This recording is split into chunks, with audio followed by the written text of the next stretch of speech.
Okay. Hitman. Let's discuss it. So this movie premiered at the Venice Film Festival. Was it Venice? Yes, but it was I had to leave. You didn't see it. Okay. I thought it was TIFF for some reason. It also played TIFF, right? And New York. Yeah, but it was kind of later in the week at Venice. And when the film premiered, it was unacquired. Mm-hmm. And was it out of Venice that it got bought by Netflix? Or was it later than that? I think it was later. Been later. Which is fascinating because the movie opened to, I would say, pretty rave reviews out of the festivals. Now, obviously, there's always a kind of festival inflation for most movies, especially very like winning crowd pleasery type movies. And those festivals, especially TIFF, are known to inflate the expectations of the movie. Movie got bought by Netflix for $20 million. Mm-hmm. I would say it's great that a lot of people are going to see this movie. It does really feel like a movie that I wish people could see in a movie theater. Because when I watched the movie with another person, as I did last night with my wife, when great moments happen, there's the like, you turn and you look at the person and you're like, whoa, that was fun. But you can also watch movies at home with another person. What? I also did. I had the same experience with my husband, and we like reserved a Saturday night and sat down and watched it. And here's what I'll say. Like, Netflix was willing to pony up the money. It was on sale to everyone. No one else was buying because our studios don't exist yet. You're right. What can you do?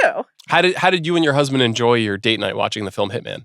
It was delightful. Yeah, we really liked it. And it did, even though we were watching it at home, felt like a real movie.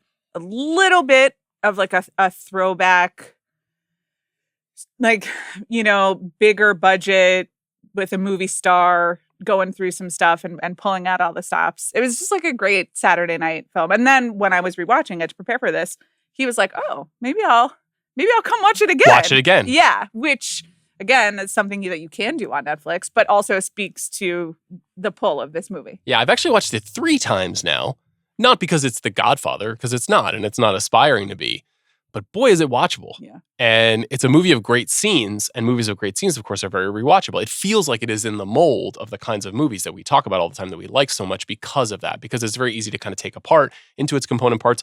It has some moments where you're like, maybe I'll check out for a minute. Maybe I'll take a look at my phone. That's okay. There's nothing wrong with that. Netflix it doesn't encourage that, but it's sort of like, it feels like it insists upon it in some ways when you're watching movies in that format, but it's also very easy to get locked into the very best parts of the movie when you're watching it that way too. So, it also has that Linklater, just a great hang vibe of it. So you want to be spending time in this world, even as this world is like very incrementally just being totally turned on its head in a way that is like very fun and fascinating. So it does reward paying attention a little bit more than your average just like manic Netflix movie. Yes. But no matter what, you still want to spend time with these people, which is really a testament to the performances and the movie by the end of it. And certainly to Glen Powell. Yeah. He's just got it. I mean, I know we've said that a million times, and we said that at the beginning of this podcast, but my guy has it. Yeah, this is really the first movie, I think the first movie that he's made that is entirely built around him. He's terrific in Top Gun Maverick. Set it up as kind of a two-hander. Anyone But You is a two-hander. Everybody Wants Him as an ensemble piece. Most of the things that he's done, he's been opposite someone. And he is opposite Adria Arjona in this movie, who's terrific, but she doesn't even show up for 35 minutes for the film. It's completely designed around him. He co-wrote it. He produced it. And he carries it. And it works. Like, if you had some doubts about whether or not he was the guy, like, this is the confirmation. He's the guy. It's great. It's a very specific kind of guy, too. I kind of want to talk to you about that, about what kind of a movie star he actually is relative to whatever we've been proclaiming we think he could be. Because I think he's maybe more unique than his like classically handsome, brown-haired tall guy might indicate. Right. But I think that's a good thing too. Yes. So the movie, of course, directed by Linklater, who we did the Hall of Fame for last week. We did put this movie in his Hall of Fame. Feel pretty good about that. I think some people were quibbling about whether Bernie should have been in that spot. I think I ultimately just like this movie more than Bernie, but it's pretty close. They're somewhat similar register. They really are. They are of a kind. And I like this more than I like Bernie. Even though Bernie has some of like the stylistic flourishes, like the small town chorus is a very cool Linklater achievement, but I like this performance a lot better, and I like what Glen Powell does with this type of character a lot more than what Jack Black does. And I think it like says a lot about him as an actor, to your point. I agree. The other thing that this has in common is I think both of those films are based on Skip Hollandsworth stories from Texas Monthly, legendary journalist who wrote a piece in 2001 called Hitman that this is based on that Linklater years ago wanted to adapt, couldn't get made. And then I guess a few years ago, Glen Powell approached him after they had built up this partnership over 3 films and said, I've always wanted to do something with this story. And Richard Linklater's like, yeah, I know what this fucking story is. I'm friends with Skip Hollandsworth. You know, like I'd like to do it too, which is, I love that little origin about them. You know, they've taken what is a true life story and significantly expanded and convoluted it. A lot of what happens in this movie is absurd. Some of it is extreme. It seems like Gary Johnson, who's the subject of the story in the film, was a very interesting, eccentric character, but not to the lengths that this character goes to. There's a really great addendum at the end of the movie, like written in cursive, that we are going to spoil it at some point, but we won't go there quite yet. Yeah, they embellished. And it seems like with his understanding and acceptance. I hope so. Yeah.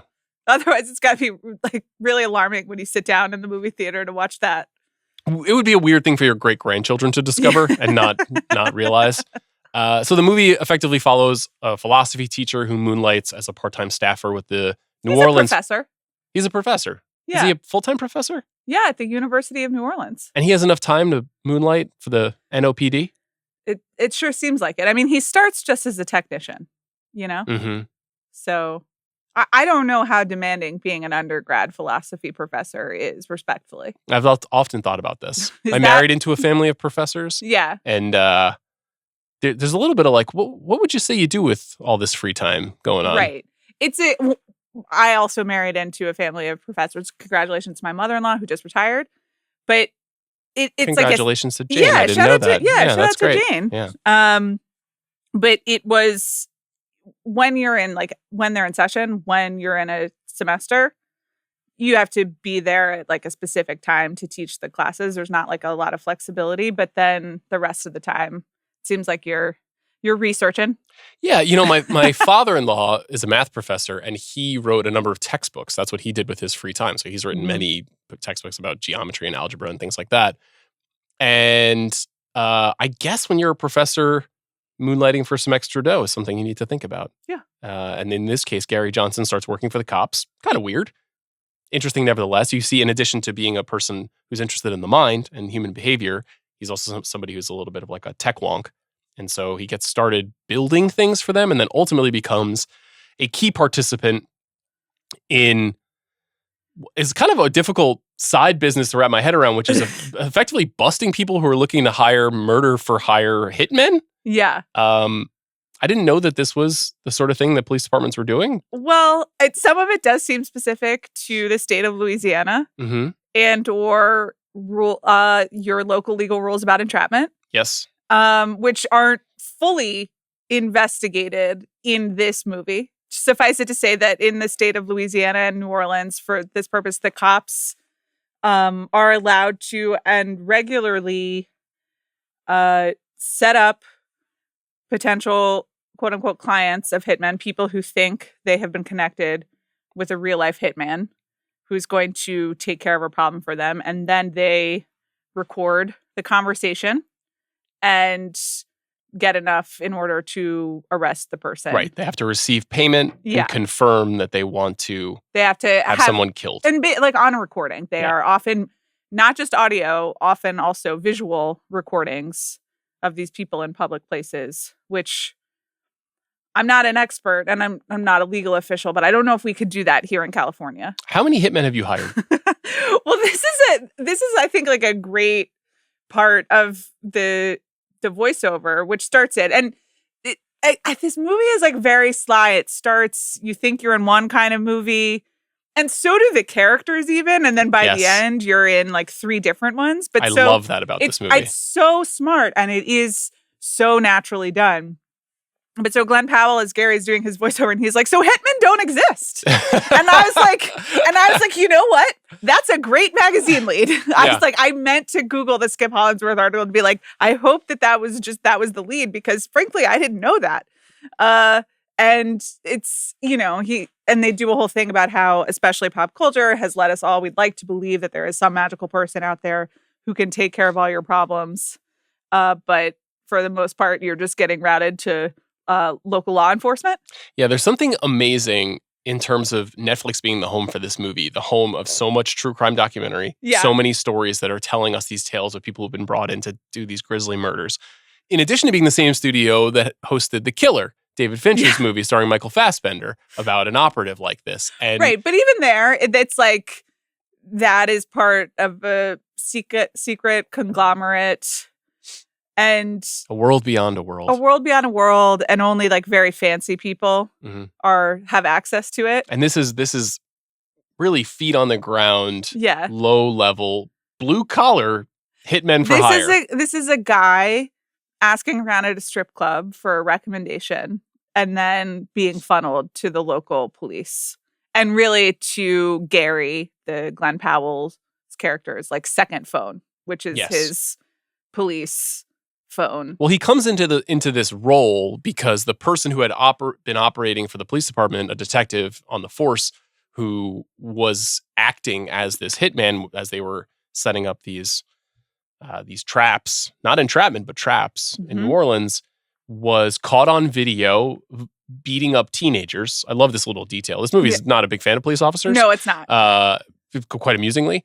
And this dirtbag cop was beating up teenagers, so he was suspended for 4 months. And so in a jam at the last minute, this Gary character, who's basically a tech for the NOPD, needs to step up. Now, I would say this strains a little bit of credulity. I'd like to hear a little bit more about Gary Johnson's experiences. I think putting a man in the position of being a fake hitman in front of a violent criminal feels like some liability issues potentially there. Nevertheless, I'm willing to suspend my disbelief on that one because Gary takes to this like a fish to water. He's really good at this. And then what I like about this is the entire theme of this film is if you're not really happy with who you are or your station in life, can you change it? Yeah. Can you change yourself? Can you change who you are? Can you change your circumstances?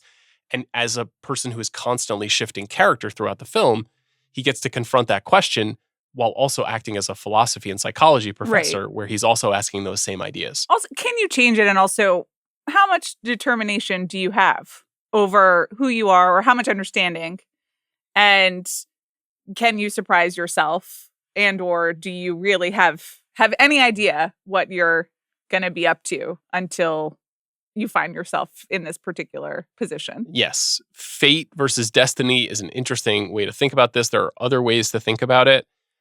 The first 30 minutes of the movie is, and I mean this as a compliment, is sort of like Glen Powell does Eddie Murphy's The Nutty Professor, where he's just playing like between 6 and 12 characters across 30 minutes. And the movie, it feels like is telling you, even though it has this kind of voiceover that have these disquisitions about identity and the history of the hitman, for the most part, it's kind of a goofy comedy. It's a lighthearted comedy. It's character-oriented comedy. Right.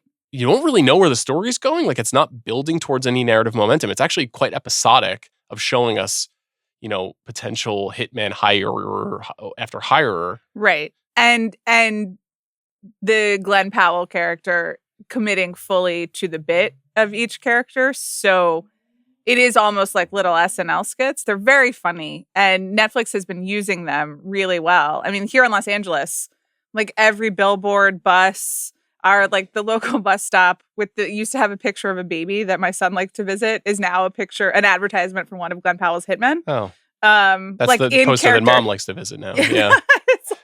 Yeah. Like, oh, look, Knox, are you interested in this? But and in the very like LA billboard style of like instead of an injury lawyer, it's like you have a problem and here's like Glen Powell in a wig with a Russian accent. So of all of the Gary Johnson hitmen, which is your favorite?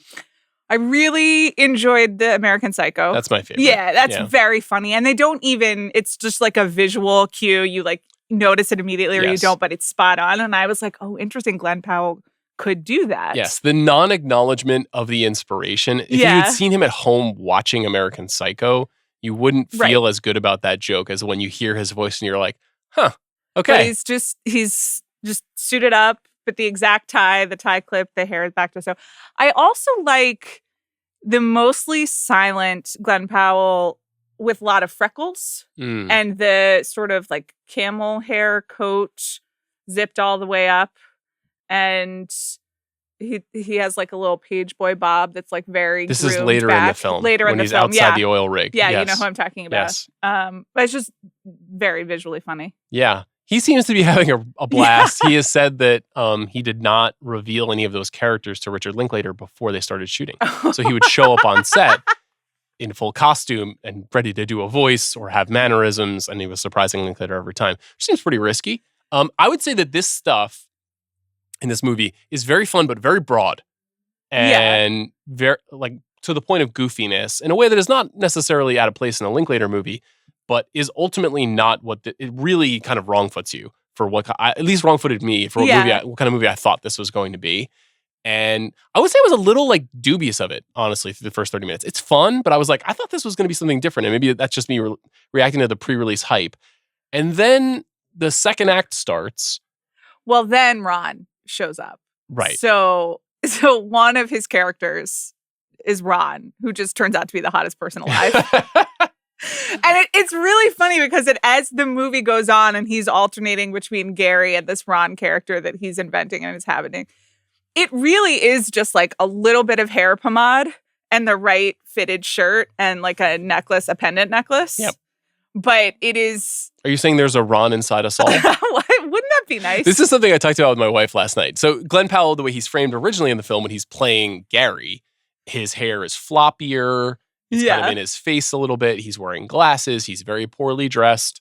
He's just kind of like a doof. He's got 2 cats named Id and Ego. Yeah, he's kind of like a losery, nerdy guy, but, a nice guy, but just kind of ordinary. Yeah.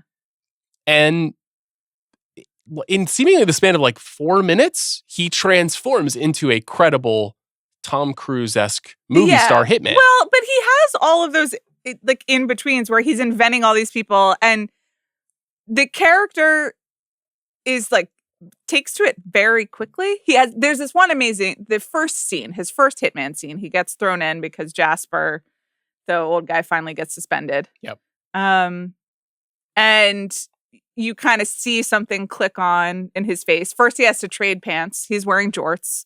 So he trades pants with one of his fellow police officers. Sad as hell. Jorts are big no-no. And he's also wearing fisherman sandals, which are like... Also a big no-no. No, actually, they're like incredibly fashionable right now. Do not care. But it's like he's not wearing the fashionable ones, Yeah, that's like saying like a bright green unitard is incredibly fashionable. Like, I will never wear it, and you cannot tell me otherwise. You would look terrible in them, and you shouldn't wear them. Thank you. There are a lot of fisherman sandals out there right now that I would love to own.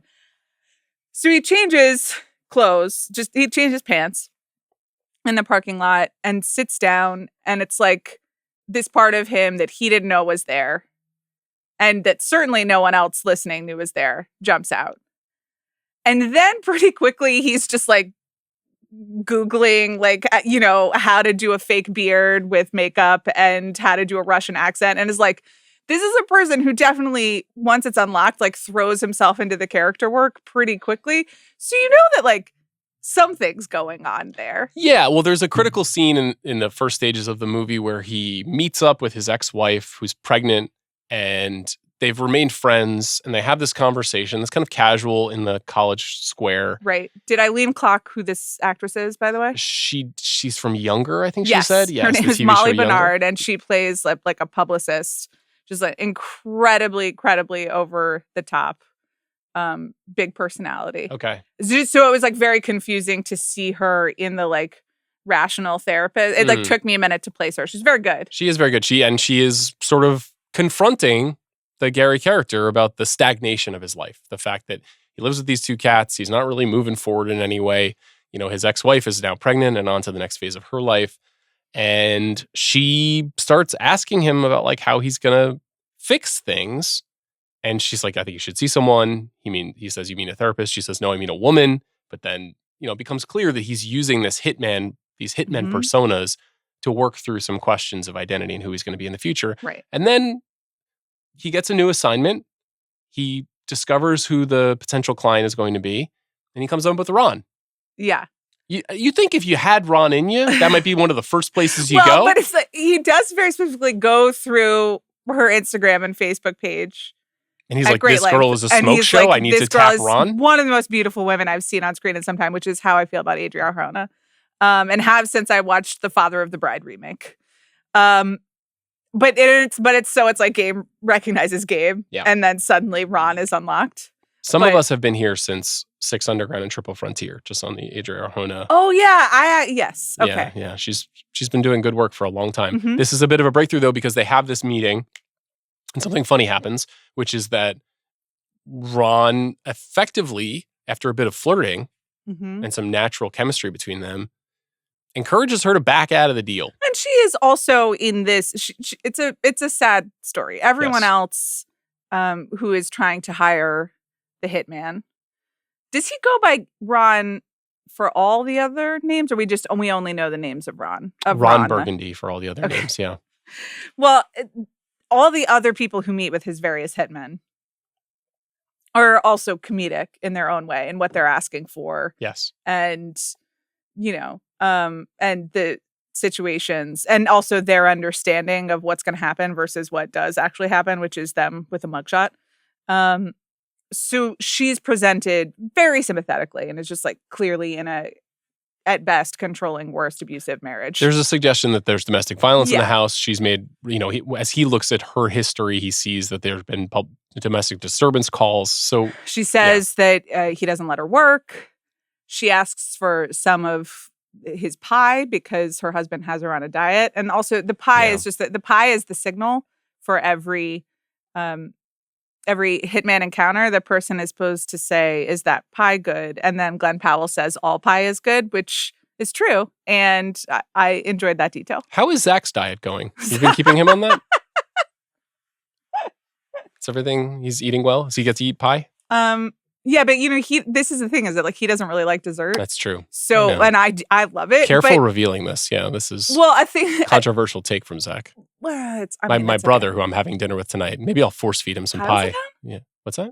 Your brother? Oh, No, he's my brother. I No, was like, no. oh, you're My I other was like, brother. Kyle. No, not Kyle. I want to no. see Kyle. My other brother. My brother from another. Yeah, but it's tough. Like, whenever there is any sort of dessert in the home, hmm it's like suddenly I know exactly how much dessert I'm consuming over a period of a week. Yeah. Because I know that like Zach didn't have any. How of the often pie. will you house an entire pie? That's the problem. It's like once it's in the house, I'm like, wow, we got this on Tuesday, Yeah. and now it's Saturday, and there's a lot gone, and there's no one else who could be responsible. Who for could have this. done this? Like, where is it? It's quite Really, I sobering. think you should leave energy. We're in Yeah. the hot dog costume. Yeah. But otherwise, he's lots of vegetables, lean proteins. He's very fit. Mediterranean diet. He started doing Pilates, so That's great for him. yeah.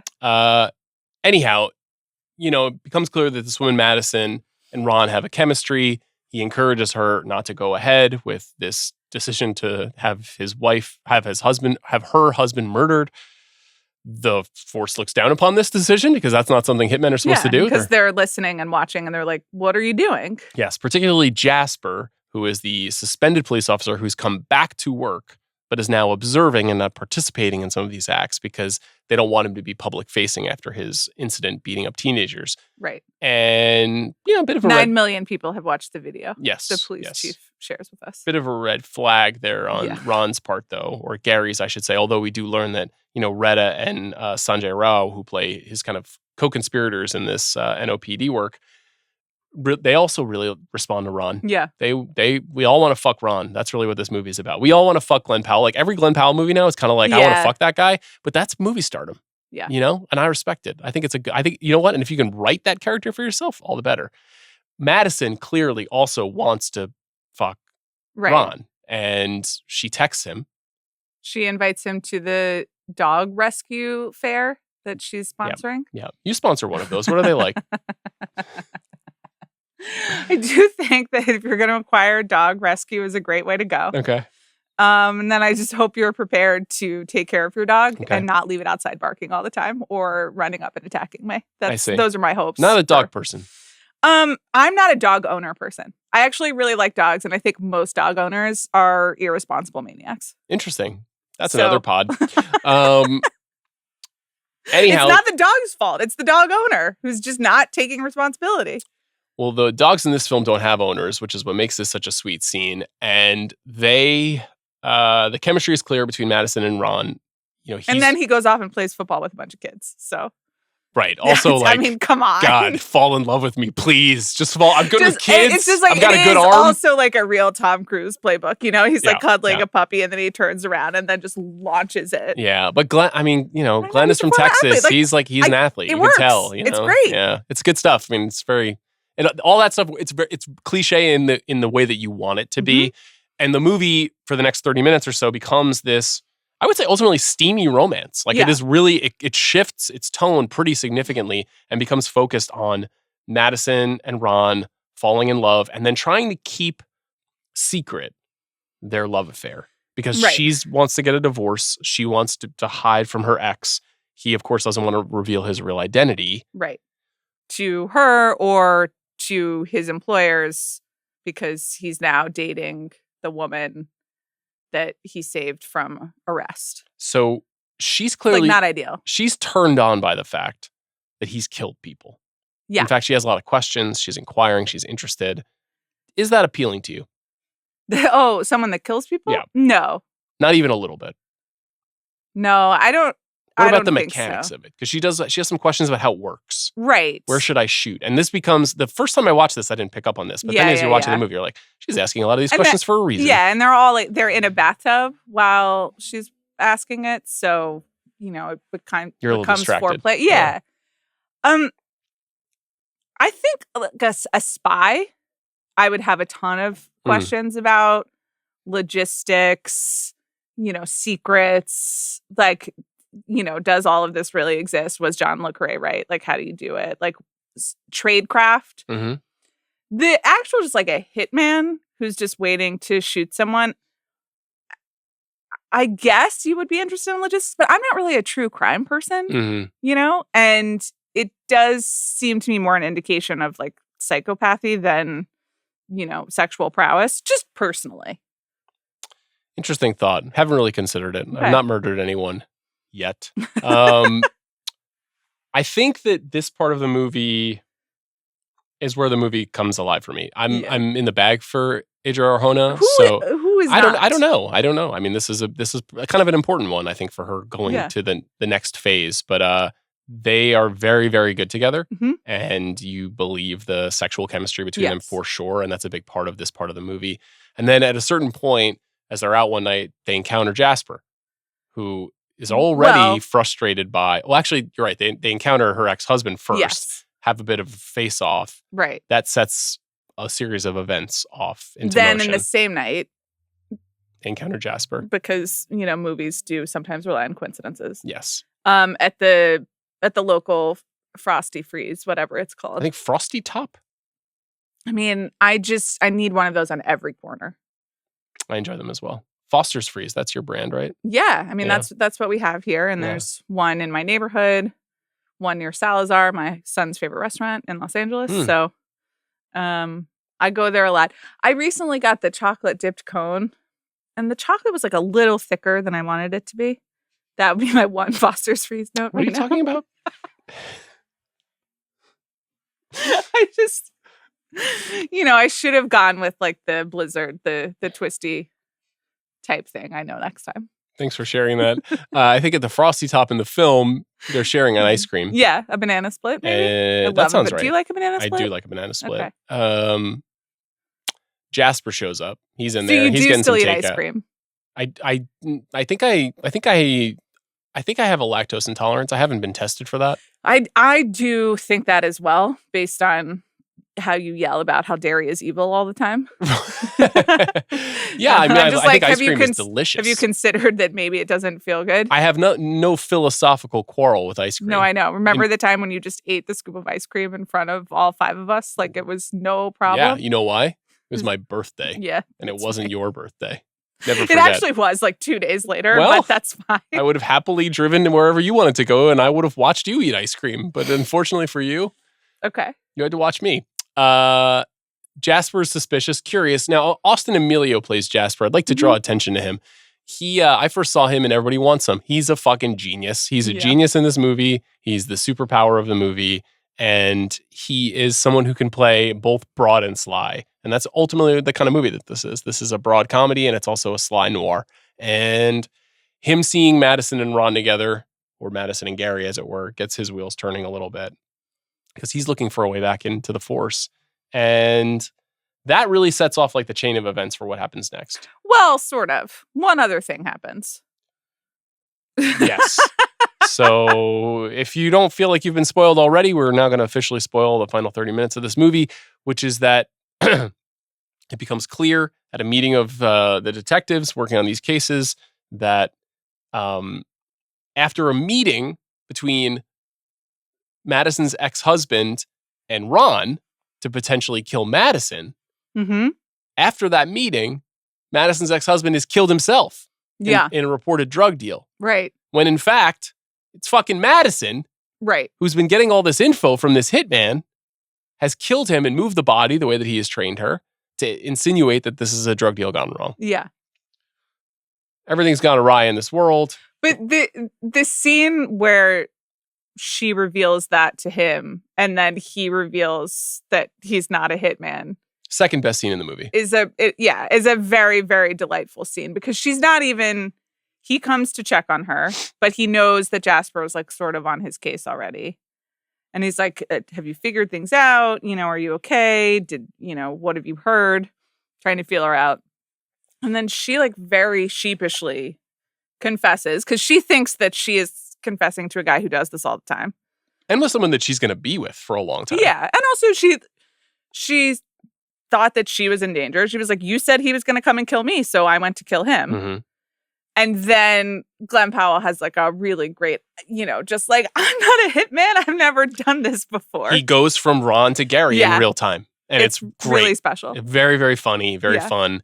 And then that necessitates trying to protect each other from this scam that they have been running. Ron / Gary goes back to the police department. They're trying to figure out how to determine whether or not Madison is responsible for this crime, which then leads to, I think, is probably the movie scene of the year short of it's amazing. Riding the Shai-Hulud. That's like, those are the two scenes. I guess there's some Challenger stuff too, but those two scenes are really, these are my favorite.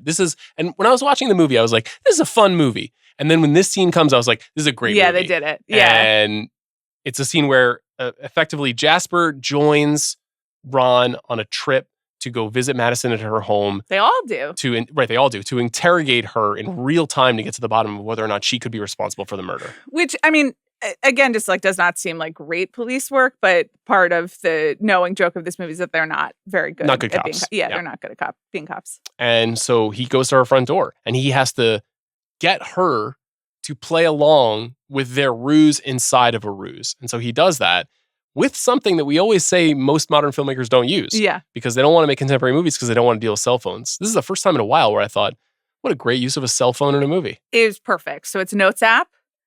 And he knocks on the door and he has the first Notes app prepared and effectively says, like, they're listening, we're on the same team.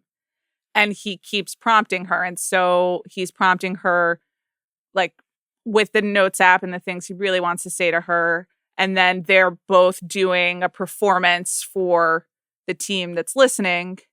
But then they're also, acting to each other with the visual cues. And Glen Powell is they're both so good at it. And the energy turns like 45 times. And it's also fluid. It makes perfect sense. I mean, it doesn't make sense because, like, why are these cops behaving? Why is this how quote unquote law enforcement works? But you're following the narrative and the motivations of the scene spot on. Staging, blocking, it's choreography, magic. Writing of this scene, in addition to those two performances, this is off the charts. It's just like, and it's small, obviously, it's small stakes. It's just a character movie, but so exciting and so fun, just clever, just really clever. And they pull off their scam. They get out of it effectively. Jasper is just stymied and bewildered. He kind of can't figure out how they pulled that off. But we learn very quickly thereafter that after Ron thinks he's in the clear, he does the thing that, you just don't do in a movie like this. And this is when the movie is like fully a noir film at this point. Mm-hmm. He just goes back to the house later that night. Yeah. And you just can't. You can't do that. And when he arrives, Jasper's waiting there. You can't really be sleeping with the woman that you like very obviously on camera. We're like, don't do this. You also can't be a fake hitman. You know, there's so many things you can't. I guess this is based on the real life. So some police departments are doing this. But I guess. Yeah. Well, let's call them now. Okay.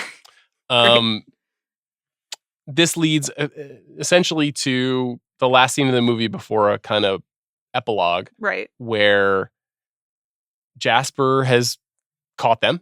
It's as soon as Gary knocks on the door at Madison's house, he knows you guys were in cahoots the whole time. You managed to pull the wool over our eyes. And he's going to blackmail them for the insurance money that Madison's going to get from her ex-husband's death. Except, and did you see this coming? That she has effectively been poisoning him, drugging Jasper throughout this conversation where he's explaining his grand plan. I saw it once she offers to get him another beer. Exactly. Yeah. And she's been dosing it with something, and he passes out. And then they make this pretty bold choice. Well, really it's really Gary. It's really Gary. He just gets up with like an eerie amount of calm and rifles to that same under the sink cupboard that we all have, and like very calmly pulls out a plastic bag and goes and puts it over Jasper's head. And she says like, "What are you doing?" or "What is this?" And he was like, "This is commitment." And then ties the plastic bag, and they have a romantic, reunion interlude at the kitchen island as Jasper is like dies. Love with to make out while killing a cop. Like literally, but he's back in the shot. He's in the back of the shot. It's hilarious and weird and fun filmmaking. Yeah. The into focus, out of focus, background, foreground is really, really good.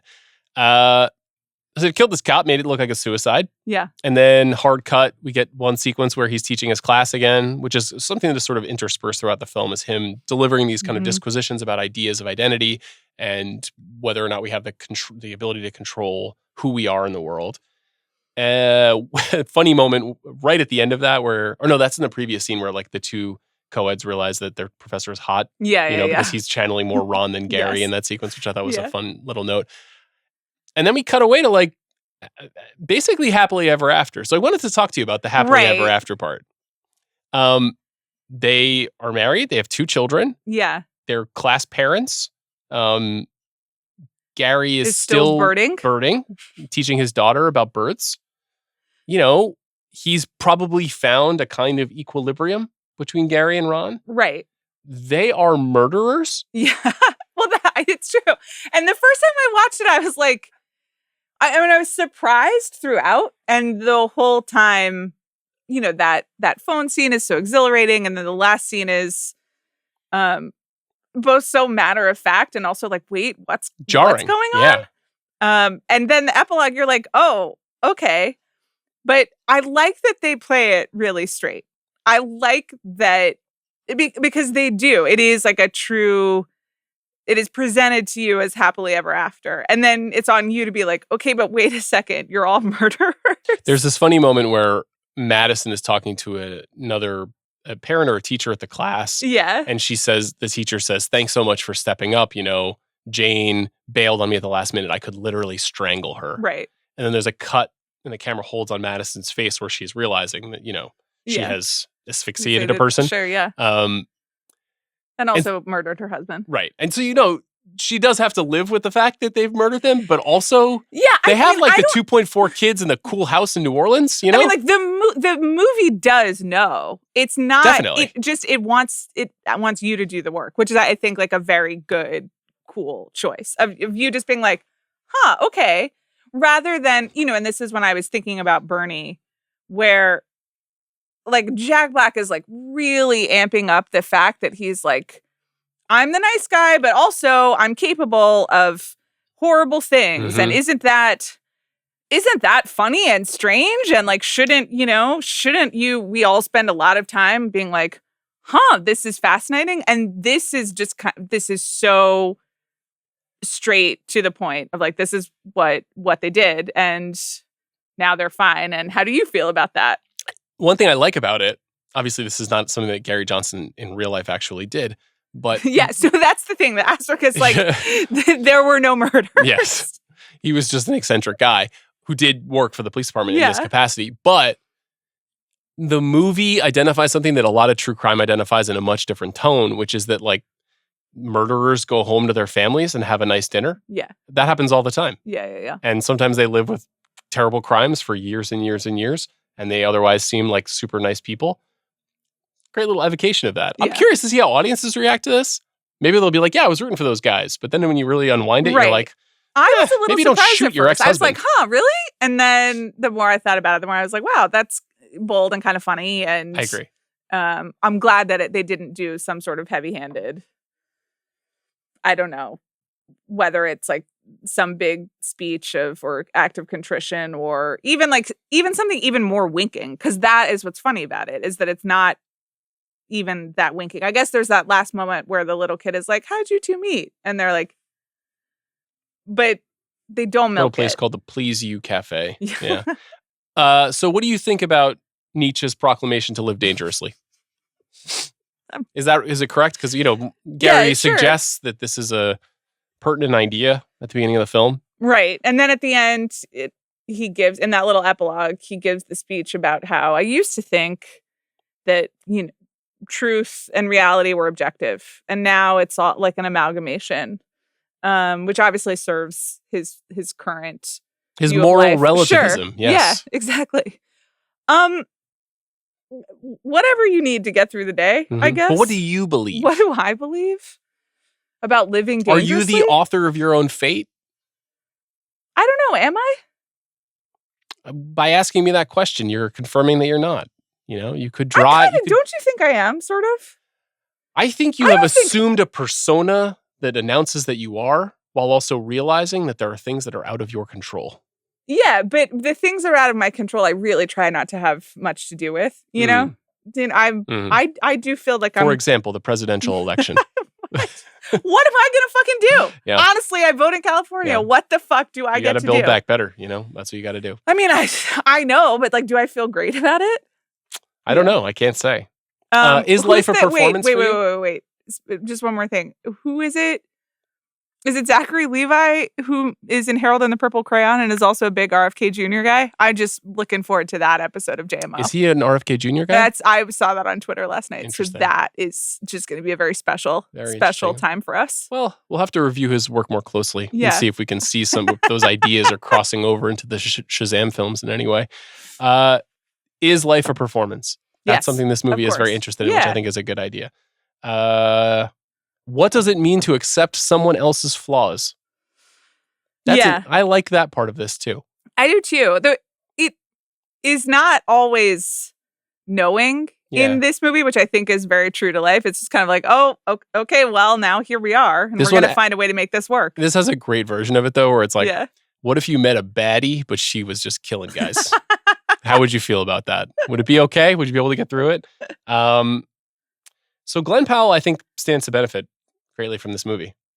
I think, I wonder if just more living humans will see this movie than the movie Twisters, which is the other big movie that's coming out next month. It does seem so, right? Just in terms of Netflix and Netflix reach. And does this feel like a big, number one on the charts kind of movie, though? I sure hope so. I mean, we didn't construct the Glen Powell bubble, but we do, tend to its upkeep. Yeah. So we've cleaned the exterior. Exactly. Yeah. So we're mixing the solution, the bubble solution. It's non-toxic. So we are extra exposed, but it does, he's working so hard. He's everywhere and I'm thrilled for him.